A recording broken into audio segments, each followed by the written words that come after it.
Hei kaikille ja tervetuloa uuden videon pariin. Tänään mä puhun yhdestä tärkeästä asiasta, joka monella unohtuu helposti, kun tekee YouTube-videota tai pitää livejä tai muita tai muissa someissa tai siis tekee muita somejuttuja muihin somealustoille. Joo. Elikkä nimittäin taukojen pitäminen. Kuinka moni teistä osaa pitää taukoja niin kuin YouTube-live-hommissa tai Twitchin striimaamisessa tai Kikkien striimaamisessa tai näin. Juu, kyllä. Ja usko pois. Jos tätä ei muista, se voi vaikuttaa sun yllättävän paljon sekä sun jaksamiseen että videon laatuun. Näin on. Tää on tosiasia. Ja miksi tauot on tärkeitä? Tauot on, tauot auttaa pitämään mielen virkeänä ja äänen kunnossa. Ja jos puhut monta tuntia putkeen, sun ääni voi käheytyä ja keskittyminen herpaantua. Tauot myös auttaa palautumaan hyvin.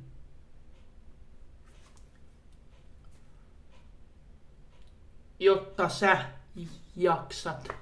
Te kaikki siellä yleisö ja plus minä itse jaksetaan tehdä sisältöä pidempään ja paremmin, kun muistetaan pitää tauot YouTube-livettämisessä ja näin. Ja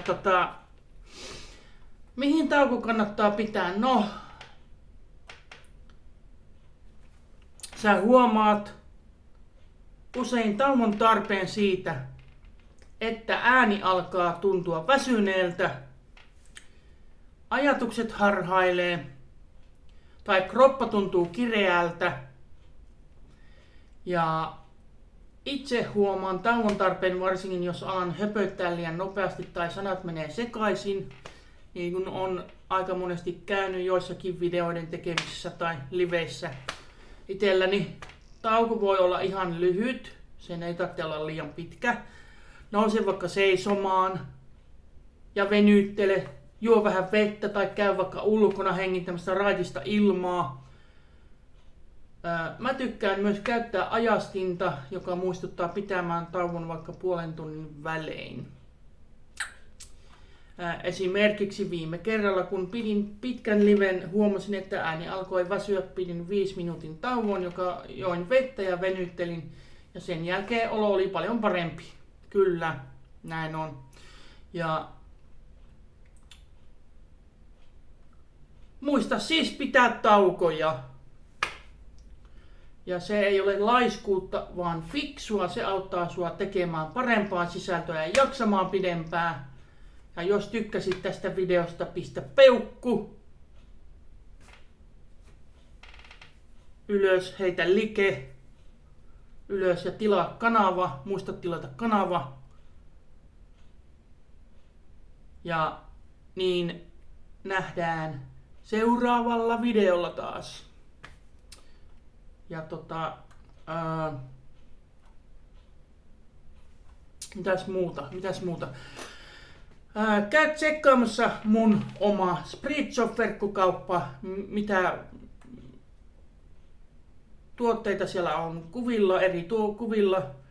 Ja jos joku tuote kiinnostaa siellä, käy ostamassa pois. Spritshop-verkkokauppa maksaa siitä provikat mun YouTube-tilille suoraan. Ja jos haluat tukea tubettajaa MobilePay-lipaskoodilla, sekin onnistuu.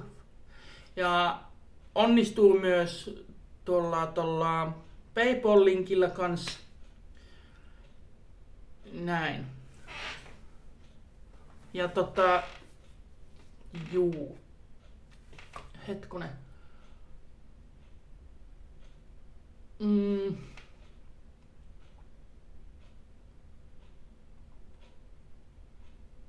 No, siinäpähän ne kaikki tärkeät tuli kerrottua nyt tällä videolla.